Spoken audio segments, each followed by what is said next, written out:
Kebetulan datang Pak almarhum Pak Abdul Basit. Kaget beliau. Dan Pak Ajum yang duduk di sebelah kanan, dan Pak Amir, Pak Abdul Basit almarhum yang menyupir beliau. Sabda Huzur itu, bacalah surat Yasin. Jadi pada waktu itu membaca surat Yasin di kamar itu. Setelah tamat, itu bayi langsung keluar. Khalifah dil hamara hai, khilafat zindagani hai, khilafat fasl gul bhi hai, bahare javedani hai. Bagi saya sendiri, tentu Huzur itu kan merupakan Amirul Mukminin sebagai pemimpin orang-orang mukmin, dan juga beliau sebagai khalifah, yaitu perwakilan Allah Subhanahu wa Ta'ala di muka bumi. Dan sebagai anggota Ahmadi, Huzur pun merupakan Bapak Rohani, di mana beliau merupakan wujud suci di dunia yang diutus oleh Allah Subhanahu wa Ta'ala untuk menyirami rohani kita, ya, mendengarkan keluh kesah kita, memohon doa-doa, memohon petunjuk segala kehidupan, sehingga orang Ahmadi itu tidak bisa lepas kehidupannya tanpa seorang khalifah.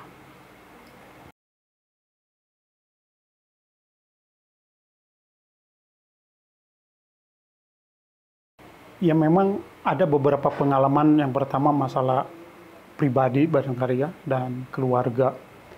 Jadi satu ketika, karena saya merupakan orang wakaf ya, sudah mewakafkan hidup atau wakaf zindagi untuk jemaat, tentu kita juga ingin anak-anak yang lahir dari istri saya itu juga wakaf.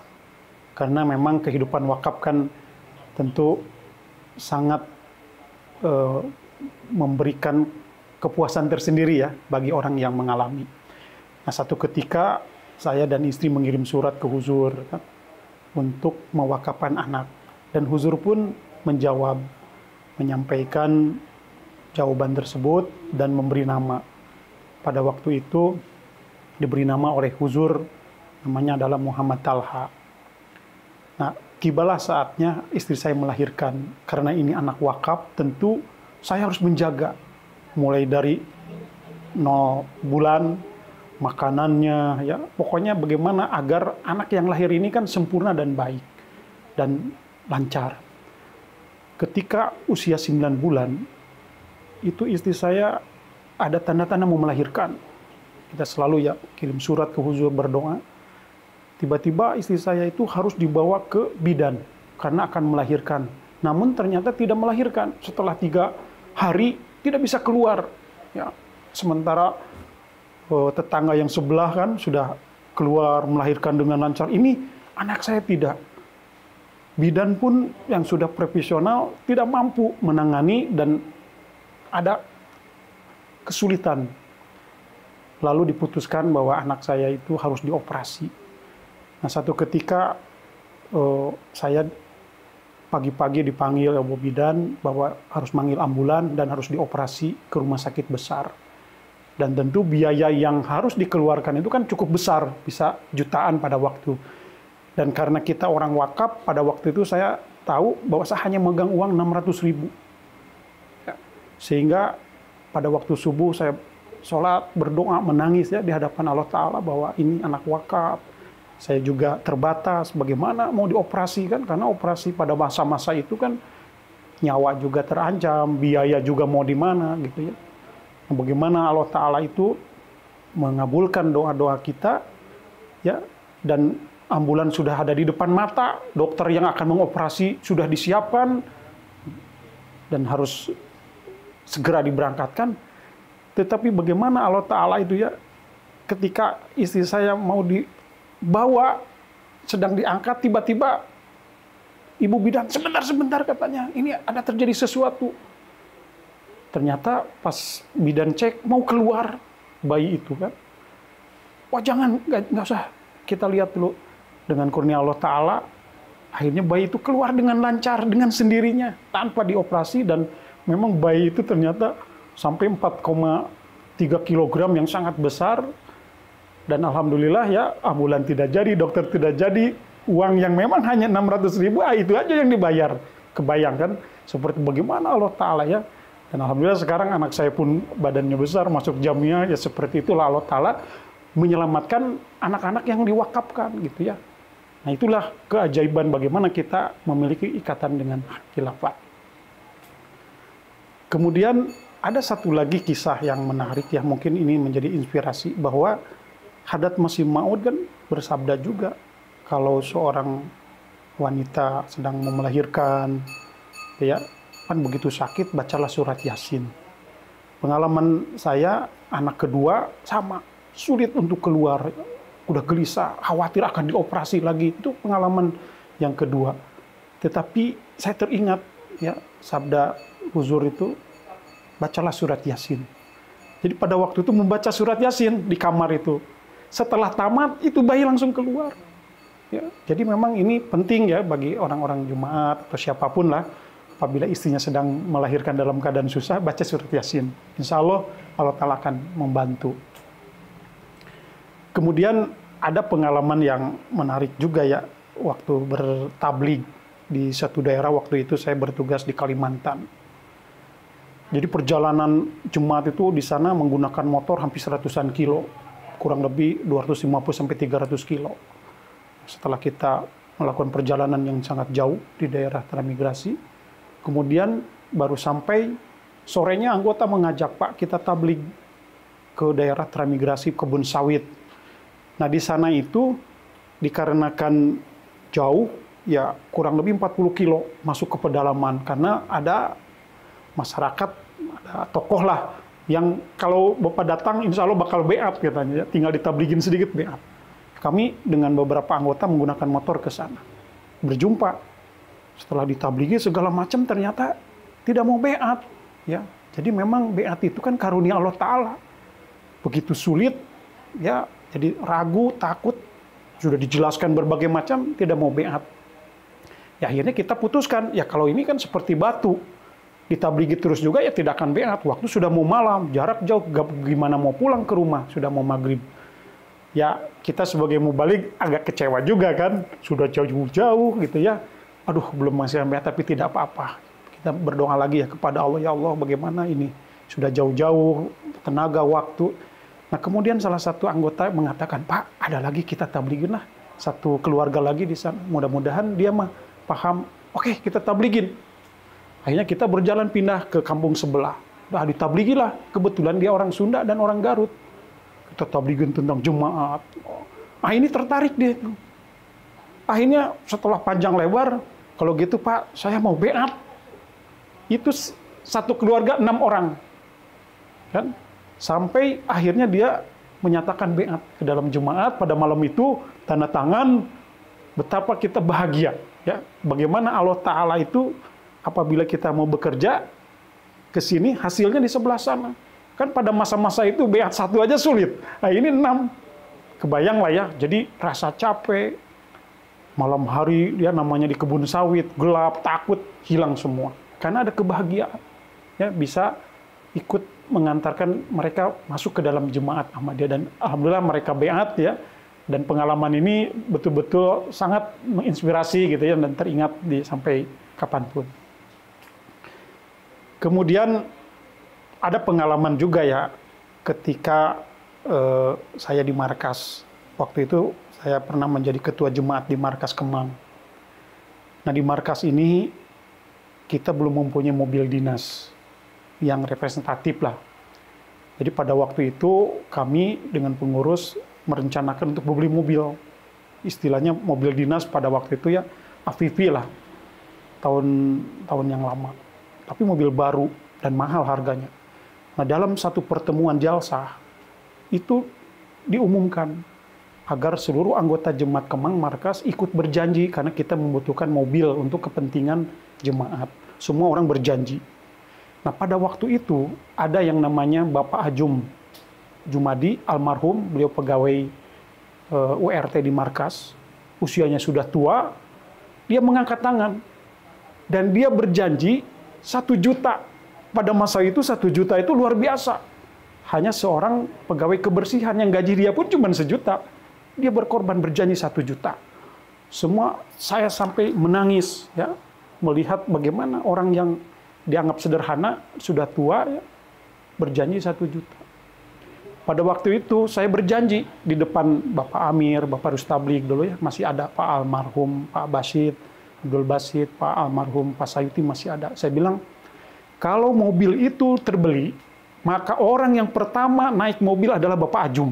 Itu janji saya. Tolong ingat janji ini harus sempurna. Nah, pendek cerita, setelah selesai jalsa, besoknya beberapa hari Pak Ajum datang ke kantor, minjem uang ke kantor 1 juta untuk melunasi perjanjian mobil. Bayangkan, minjem uang dipotong gajinya nanti untuk melunasi perjanjian mobil. Jadi Pak Ajum luar biasa. Melunasi orang yang pertama dan janjinya 1 juta. Nah, bagaimana kita, orang-orang yang mungkin ekonominya lebih mapan, apa pantas berjanji lebih rendah dari beliau? Jadi orang akhirnya berjanji minimal tuh sama atau di atas beliau. Nah ini luar biasa ya. Pendek cerita, kita berdoa, ya Allah, bagaimana ini beli mobil. Mobil pada waktu harganya kan ratusan juta itu, sampai di atas 130-an juta. Perjanjian sulit, tapi dengan kurnia Allah Ta'ala, ya, satu ketika, ya panjanglah ceritanya, tapi mobil itu terbeli. Ya, bayar DP, terus sekian-sekian, cash dibayar. Ya Allah Ta'ala lah mengatur bagaimana uang itu ada terkumpul. Datanglah mobil itu, diantar ke Parung. Kebetulan datang Pak almarhum Pak Abdul Basit. Kaget beliau, kok mobil sudah ada? Tiba-tiba kebeli mobil. Ini mobil siapa? Jemaat Kemang. Saya bilang, Pak, alhamdulillah sudah kebeli. Oh ya, Pak, saya dulu janji bahwa orang yang pertama naik mobil ini harus Pak Ajum. Itu kata pamit, cari Pak Ajum. Jadi ada seorang pegawai cari ke Pak Ajum rumahnya. Dijemput, ada Pak Ajum datang. Akhirnya Pak Ajum naik mobil, dan yang menjadi supir itu Pak Amir almarhum, keliling-keliling markas. Jadi betul-betul ini hanya karunia Allah Ta'ala. Dan mobil itu terbeli. Dan Pak Ajum yang duduk di sebelah kanan, dan Pak Amir, Pak Abdul Basit almarhum yang menyupir beliau. Nah ini kan betul-betul pengabulan doa yang sungguh sangat luar biasa. Kemudian ada kisah lagi ya yang mungkin menginspirasi. Saya tugas di Banjarmasin dulu di Kalimantan. Di sana ada masjid dan rumah misi yang sudah tua di atas rawa, tapi di kota. Nah, mereka ya membangun itu kan tidak mudah, berat. Tetapi dengan kurnia Allah Ta'ala dibikin gambar akan dibangun. Cuman tidak punya uang, belum ada uang, anggota juga sedikit. Nah, pada waktu itu anggota berjanji terkumpul 11 juta perjanjian. Sementara RAB bangunan itu kurang lebih 110 juta. Jadi 100 jutanya mau dari mana gitu ya. Dan kita harus pindah. Karena kan bangunan itu harus dibongkar total. Nah kita harus pindah rumah misi dan masjid sementara. Jadi kami itu keliling-keliling di kota Banjarmasin. Mencari rumah yang cocok untuk masjid dan rumah misi sementara. Selagi lagi bangun begitu sulit. Tidak ditemukan, kita sudah berdoa bagaimana dan lain sebagainya. Tapi memang Allah Subhanahu wa Ta'ala itu ya. Tiba-tiba kita lapor ke PB memberi bantuan kan untuk pembangunan itu 5 juta pada waktu itu. Ya, berarti kita kan nanti bakal punya uang ya 10 atau 11 tambah 5 juta, 10 kan masih dalam perjanjian. Nah, tiba-tiba setelah kita cari kemari menyerah, apa yang terjadi? Allah Subhanahu wa Ta'ala mengabulkan doa kita. Tetangga sebelah masjid punya rumah 2 tingkat. Anaknya masuk kepolisian, membutuhkan uang untuk sekolah segala macam, dan butuhnya 5 juta. Datang ke rumah misi, Pak, kontrak aja rumah saya, katanya 5 juta. Ya sudah, tidak ditawar, tidak diapa, uang dari PB pun ada. Akhirnya dibayar ke beliau gitu kan, dia pindah, kita jemaat masjid di bawah, rumah misi di atas. Kemudian pembangunan masjid terus bergerak. Ya. Uang Allah Ta'ala itu luar biasa lah. Sehingga akhirnya sekarang jadilah ya masjid dan rumah misi di Banjarmasin hanya dengan perjanjian-perjanjian sederhana anggota, tapi Allah Ta'ala dengan kekuasaannya ya, dan doa kepada Hadrat Khalifah itu terkabulkan. Sangat luar biasa lah. Kemudian ada pengalaman juga yang cukup menarik lah ya, yaitu bagaimana Allah Subhanahu wa Ta'ala itu tadi ya, apabila kita mementingkan kepentingan Allah Ta'ala, jalan keluar yang tidak mungkin menjadi mungkin. Nah, satu ketika saya tugas di Cirebon ya. Memang Cirebon ini daerah transit. Dan satu-satunya yang baik di sana adalah pelayanan tamu. Bahkan Huzur keempat sempat singgah di Cirebon. Ya. Beliau sempat tinggal di Guest House Cirebon. Ya, meresmikan serbaguna. Ya. Nah, inspirasi itu kan oleh para pengurus dan anggota muncul lagi setelah tahun 2000. Bagaimana kalau nanti tahun 2025 Huzur datang? Apa yang bisa kita persiapkan? Karena dulu punya guest house cuma 1 kamar. Huzur tinggal dulu di situ 4 jam. Nah, sekarang itu sudah menjadi rumah misi, bagian rumah misi.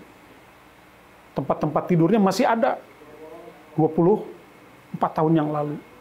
Nah, sehingga muncul gagasan bagaimana kita sekarang membangun guest house yang dipersiapkan untuk kedatangan Huzur tahun 2025.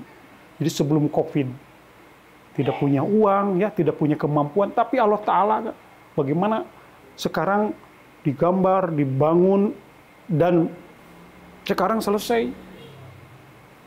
Betul-betul direncanakan sebuah guest house kalau Huzur datang.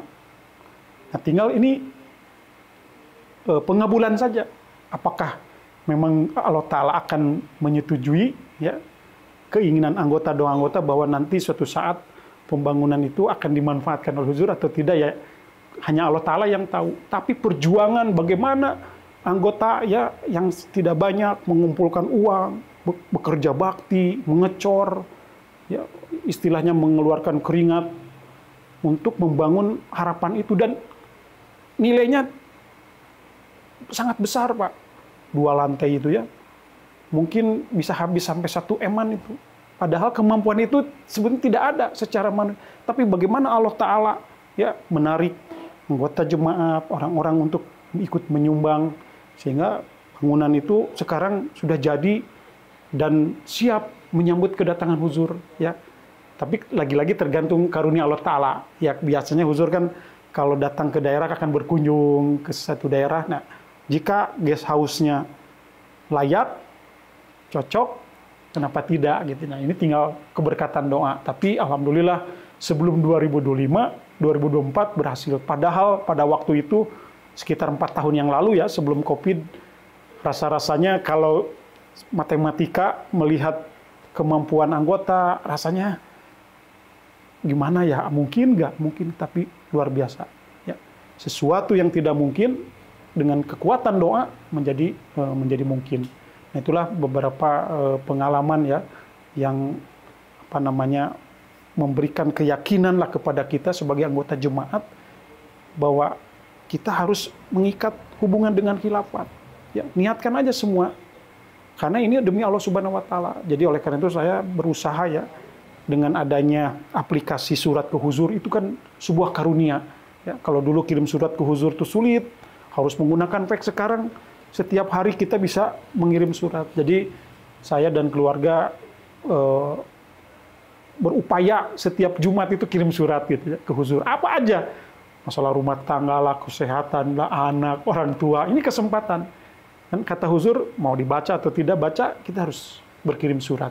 Ya, inilah kesempatan kepada Bapak Rohani. Karena banyak kisah, jangankan dibaca, belum dibaca pun kan ini bukan seperti dunia.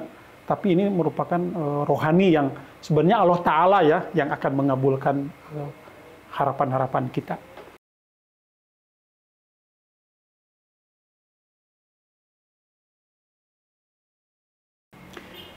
Saya berusaha ya semaksimal mungkin selama hayat masih di kandung badan ya, kita tidak berharap untuk putus dengan khilafat. Karena ya kematian lah kalau dengan putus dengan khilafat. Apalah kehidupan inilah, karena khilafat itu kan kepanjangan Allah Ta'ala.